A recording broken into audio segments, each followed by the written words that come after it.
How's it going, everyone? My name is Bertimus, and welcome back to Tabs Madness.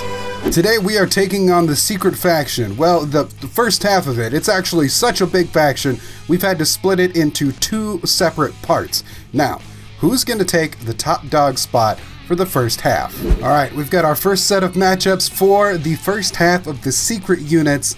Let's see who is going to be moving forward on to the finals. Our first matchup is the number 16 seed in the secret units bracket, the Clams unit, coming in at 500 points, versus our number 17 seed in this bracket, the Cupid unit, also coming in at 500 points. We'll love beat out shellfish in this battle of titans.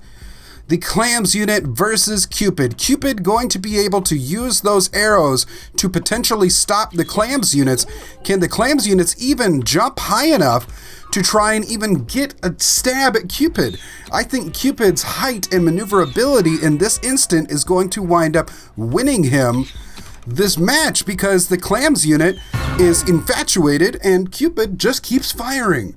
Cupid moves on to the next round. Our next matchup is the number 8 seed in the secret unit bracket, Blackbeard, coming in at 2,500 points. Huge. Versus our number 25 seed, the Shouter, coming in at only 250 points.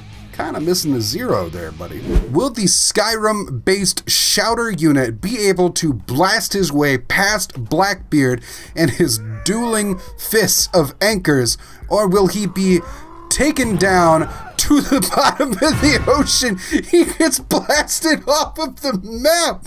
Oh, Blackbeard. Moving on to the next round. Our next matchup is our number 9 seed in this bracket, Lady Red Jade, coming in at a big 2,000 points, versus our number 24 seed, BallandChain, coming in at 350 points, a rather new addition to the game in general. Will Braun win over how quick the Red Jade unit can move once she's able to close? He is going to need to seriously bash her with that thing in order to win. He was not able to pull it off, and Lady Red Jade moves on to the next round. Next up is our number 4 seed of the Euler, coming in at 3,000 points, versus our number 29 seed, the BombonStick unit, another newish one, coming in at 180 points. Will the BombonStick unit be able to close and use that explosive effectively before he's able to get taken out? No, the answer is no.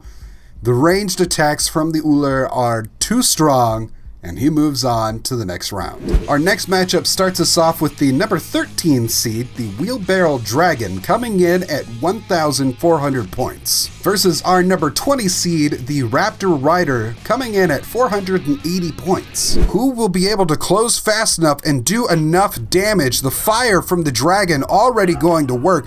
The Raptor is dead, but if the Rider can take down the Wheelbarrow Pusher, he may be able to take it.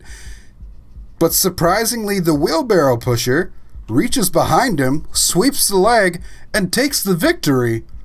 The Wheelbarrow Dragon moves on. Our next matchup starts us off with the number 5 seed, the Sensei, coming in at 3,000 points, versus our number 28 seed, the Fan Bearer, for 200 points. I don't know who's going to win. Okay, that's not exactly true. I might know who's going to win, but the real trick is going to be, can the Fan Bearer just make sure to keep the distance with some wind against the Sensei, or will the Sensei have enough range to still take out the Fan Bearer? That is indeed the case with the multitude of throwing stars that he is able to get out. Next up is our number 12 seed, the Bomb Cannon, coming in at 1,500 points, versus our number 21 seed, Taekwondo unit, coming in at 400 points. Will they be able to close fast enough to not explode? Speed is certainly going to be the key for the Taekwondo unit, or at least some good maneuverability to avoid being instantly exploded like we just saw. The Bomb Cannon moves on to the next round. As we start to work our way through the next round of matches, we start off with our winner of the first match, Cupid, versus our number 1 seed for the secret units faction, Artemis, with the biggest point cost amount of 6,500 This is the most expensive unit in all of tabs.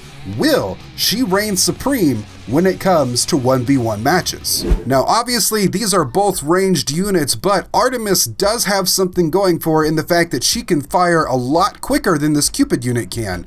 Can the Cupid unit evade with his wings long enough to get in? He cannot, and Artemis, unsurprisingly, moves on. Our next matchup in the semifinals for the secret faction bracket starts us off with the winner of our second match, Blackbeard, versus the winner of our third match, Lady Red Jade. Who is going to have more destructive force, or at least the quickest speed, when it comes to who is going to win this matchup? Now, Blackbeard can be very destructive as he jumps up, but Lady Red Jade has the speed. She's able to avoid him as she gets in there with her weapon and starts slicing and dicing. She is tripping up Blackbeard left and right, but it doesn't matter because he is powerful and strong and moves on to the final round of matchups. Our next semifinal matchup is our winner from the fourth match, the Euler, versus the winner from our sixth matchup, the Wheelbarrow Dragon. Will the dragon be able to close in time to not get immediately killed by the Euler? The answer is no. With his 1-2 combo of those axes and their freezing capabilities, he is virtually unstoppable. Our last semifinal matchup has us with our winner from the sixth match, the Sensei, versus the winner of our seventh match, the Bomb Cannon. Which ranged unit is going to be able to get off an attack fast enough to take down the other one? Now, the Bomb Cannon gets the Sensei in the face right off the bat. He doesn't even get close enough to start his barrage of throwing stars. Bomb Cannon moves on to the next round. All right, we're getting right down into it now. 2 matches remain before the final. Blackbeard versus Artemis. Who is going to reign supreme? Will it be the barrage of arrows or the might of Blackbeard as he brings down his anchors? The answer is the arrows. Artemis, there's a reason you at the top, girl. All right, Euler versus Bomb Cannon. Again, which range unit is going to reign supreme? Can the cannon take out the Euler before he can start throwing his frosted axes? That is going to be key. And surprisingly, just as they get hit, they get a shot off right before, and they wind up taking out the Euler. This is huge and a big upset. Bomb Cannon moves on to the final matchup. This is it. Who is going to reign supreme to represent the first half of the secret units? Will it be the Bomb Cannon again, or will it be Artemis? Artemis winds up getting it with her barrage of arrows. It just wasn't enough before the Bomb Cannon was able to get in there and hit her in the face with a bomb. Artemis, representing the first half of the secret units, going into the finals. There you have it, the final matchups for the first half of the secret unit faction. Make sure you don't miss any of these episodes to see how Artemis is going to go into the finals, and make sure to tune in to the next episode where we take on the other half of the secret units and see who's going to represent the second half in the finals.